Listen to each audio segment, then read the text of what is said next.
দিব্যজ্যোতি, ইন্দ্রনীল চ্যাটার্জি এবং শুভশ্রী গাঙ্গুলি অভিনীত লৌহ গোরাঙ্গের নামরে ট্রেলারটা কিন্তু ইউটিউবে চলে এসছে।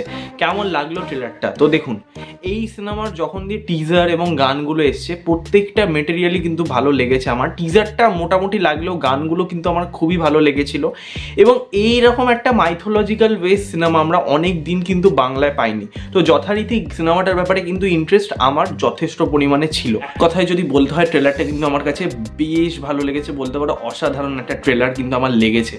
স্পেশালি যেভাবে শুরু হচ্ছে, মানে অরিজিৎ সিং এর একটা গান দিয়ে অরিজিৎ সিং এর ভয়েসের মধ্যে কিন্তু একটা আলাদাই মায়া রয়েছে এবং ট্রেলারটা শুরুটা এতটাই সুন্দরভাবে হয় এবং প্রত্যেকটা মানে ডটসকে যেভাবে কানেক্ট করেছে, মানে আমি যেটা বলতে চাইছি যে ধরুন একটা বিনোদিনীর গল্প, তার সাথে একটা শ্রী চৈতন্যের অ্যাকচুয়াল যে লাইফ সেইটা, তার উপরও একটা শুটিংয়ের ক্যারেক্টার, সিনেমার ক্যারেক্টার ইন্দ্রনীল চ্যাটার্জি সেও প্লে করছে, একজন চৈতন্যদেবের অভিনয় করছে। এই তিনটে মানে ইভেন্টকে যেভাবে একটা মালায় পুরো গেঁথেছে সৃজিত মুখার্জি, সেটা দেখতে কিন্তু দারুণ লাগছে। ট্রেলারে কিন্তু এক কথায় অসম্ভব ভালো, ঠিক আছে। এবং আমি যদি বলি মানে এই ট্রেলারের পজিটিভ দিকগুলো অনেকটাই রয়েছে। প্রথমত যেটা সবার প্রথম বলতে হয় সেটা হচ্ছে কালার গ্রেডিং এবং লুক অ্যান্ড ওয়াইজ ট্রেলারটাকে যেভাবে ট্রিট করা হয়েছে সেটা দেখতে কিন্তু দারুণ লাগছে। সেটা আমি শুরুর দিকে যদি বলি, ওই যে চৈতন্যদেবের যে ঘটনা, মানে অ্যাকচুয়াল যে মানে টাইম প্লটটা যেটা দেখানো হয়েছে, মানে যেটা হিস্ট্রিতে হয়েছিল অ্যাকচুয়ালি, সেই জায়গাটা যেভাবে ব্লারিশভাবে দেখানো হয়েছে সেটা কিন্তু টেকনিক্যালি খুব ওয়েল মেড। যদি আমি বলি পারফরমেন্স, ভাই সবার পারফরমেন্স, কাকে আমি বাদ দেবো? হ্যাঁ, যিশু সেনগুপ্তর মানে আমি দেখলাম স্ক্রিন টাইম কমই রাখা হয়েছে, আমি জানি না তারা এটা সিনেমার জন্য তুলে রাখবে। এবং দিব্যজ্যোতির পোস্টারও কম রাখা হয়েছে। আমরা পডকাস্টে আলোচনা করছিলাম, মানে সুপ্রদা এবং প্রত্যয়দা বলছিল যে দিব্যজ্যোতির যে ক্যারেক্টারটা সেটা অ্যাকচুয়ালি কিন্তু সিনেমার জন্যই তুলে রাখতে চায়, তা সেটার এখানে বেশি আর তারা এক্সপ্রেস করতে চায় না, তাই জন্য তারা সেভাবে দেখায়নি। বাট সবার পারফরমেন্স আপনারা যতটুকুই দেখতে পেরেছেন দারুণ, মানে আমার তো দারুণ লেগেছে। মানে তাদের পারফরমেন্স নিয়ে কোনো কথা হবে না, তাদের মধ্যে একটা আলাদাই মায়া রয়েছে, ঠিক আছে প্রত্যেকজনের। এখানে ঈশা সাহার যে ক্যারেক্টারটা সেটা কিন্তু কাইন্ড অফ আমার মনে হয় সৃজিত মুখার্জি সে নিজেও মানে ওই ক্যারেক্টারটা আর কি, তার যে মেন্টালিটি, তার যে পার্সপেক্টিভ, সেটা ঈশা সাহার ক্যারেক্টারের মাধ্যমে দেখাতে চেয়েছে। মানে সে একটা মানে ডায়লগে বলছে যে আমি সিনেমাটার এন্ডিং ভাবিনি, মানে আমার সিনেমাটার ক্লাইম্যাক্স এখনো ভাবা হয়নি।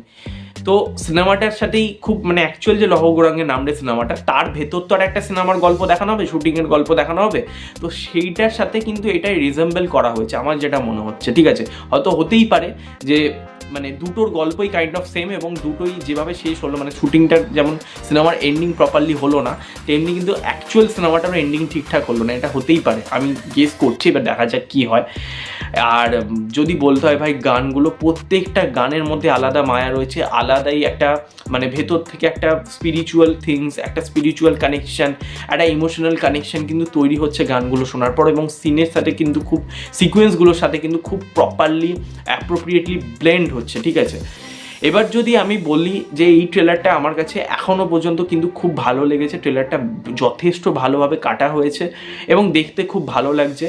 আর নেগেটিভ দিক যদি একটাই বলতে হয়, সেটা আমি বলবো যে এখানে ট্রেলারটা একটু কয়েকটা জায়গায় মনে হয়েছে যে সিনগুলো বেশি দেখিয়ে দিয়েছে, মানে আমার মনে হয়েছে সেগুলো সিনেমার জন্য তুলে রাখা হলে ভালোই হতো, একটু যেন বড় মনে হয়েছে আমার ট্রেলারটা। বাট ভালো লেগেছে। বাট আমি যেটা বললাম যে সিনেমাটার ক্ষেত্রে হয়তো খারাপ ইম্প্যাক্ট করতে পারে যে ওরা বেশি দেখিয়ে দিল, গল্পটা বেশি আর কি বলে দিল, তো সেটা আমার মনে হয়েছে একটা খারাপ দিক। বাদ বাকি সিনেমার ট্রেলারটা কিন্তু যথেষ্ট ওয়ার্ক করেছে আমার কাছে। এবং আমি যেটা আমার মনে হয়, আমি টিজারেও বলছিলাম, এই সিনেমাটা দর্শক না, মানে সৃজিত মুখার্জির যারা কোর অডিয়েন্স, তারা যেরকম দর্শক আছে, পাশাপাশি কিন্তু এটা আউট অ্যান্ড আউট একটা মানে ওরকম একটা শুধুমাত্র মাইথোলজির ওপর ফোকাস করছে তা কিন্তু নয়। আমি যেটা বললাম যে তিনটে গল্পকেই একই একটা মালাতে গেঁথেছে। তো আমার যেটা মনে হয় এটা কিন্তু প্রপার যারা সিনেফাইল বা যারা একটু মাল্টিপ্লেক্স গোয়িং অডিয়েন্স, তারা এই সিনেমাটা বেশি বুঝতে পারবে, তারা এই সিনেমাটা দেখে অ্যাকচুয়ালি স্যাটিসফাই হবে। এবার ব্যাপারটা হচ্ছে, আমরা জানি যে নারসিম্মা যে ছবিটা, সেটা 2 টায়ার 3 টায়ারে খুব ভালো ব্যবসা করেছে এবং সেই অডিয়েন্সটা কিন্তু একসময় হলে গিয়ে সিনেমা দেখতো, এবং মানে আগে অনেক মাইথোলজি সিনেমা বেরোতো বাংলায়, এবং তারা কিন্তু ওই যে শ্রী প্রভুর শ্রী চৈতন্যদেবের ওপর একটা সিরিয়াল হতো যেটা স্টার জলসায় হতো, সেখানে মুখ্য অভিনয় ছিল যিশু সেনগুপ্ত, সেটাও কিন্তু হাইয়েস্ট টিআরপি জেনারেট করছে ওই গ্রাম মফস্বলের দিকে। তো সেই অডিয়েন্স যদি কথার কথা মানে যাওয়ার চান্স কিন্তু রয়েছে, ঠিক আছে, ইস্কন মায়াপুরের ওই সাইডে কিন্তু লোকেরা নরসিংমার পর কিন্তু এরম সিনেমা দেখতে চাইছে, বা তারা যখন লহ গৌরাঙ্গের নামটা সিনেমাটা দেখতে যাবে এবং সিনেমাটা দেখে ফিরবে, তারা আমার মনে হয় কিছুটা হলেও ডিসঅ্যাপয়েন্ট হতে পারে, কারণ তাদের মতন করে সিনেমাটা বলা হবে না, ঠিক আছে। তো এটা আমি দেখুন, সিনেমাটাকে আমি খারাপ বলছি না, সিনেমাটা যথেষ্ট ভালো হবে, কিন্তু আমার মনে হয় যে সেই অডিয়েন্সকে কেটার করার মতন এই সিনেমাটা কিন্তু নয়, ঠিক আছে। সিনেমাটা যেরকমভাবে ট্রিটমেন্টটা করা হয়েছে সেটা কাইন্ড অফ বলতে পারো জাতিস্বর বা মনের মানুষ বা গুমনামির মতন কিছুটা করতে চেয়েছে, ঠিক আছে। সৃজন মুখার্জি ওই মানে আর কি ফরম্যাটে করতে চেয়েছে, বা দেখা যাক সিনেমাটা কেমন হয়। আমি তো খুবই আশাবাদী, আমার অসাধারণ একটা ট্রেলার লেগেছে। তোমাদের কেমন লেগেছে অবশ্যই কমেন্টে জানাবে, আর ভিডিওটা ভালো লাগলে লাইক করবে, শেয়ার করবে, সাবস্ক্রাইব করবে, আর সেটা বেল আইকন ক্লিক করবে। নেক্সট দেখাবে, ততক্ষণের জন্য টাটা।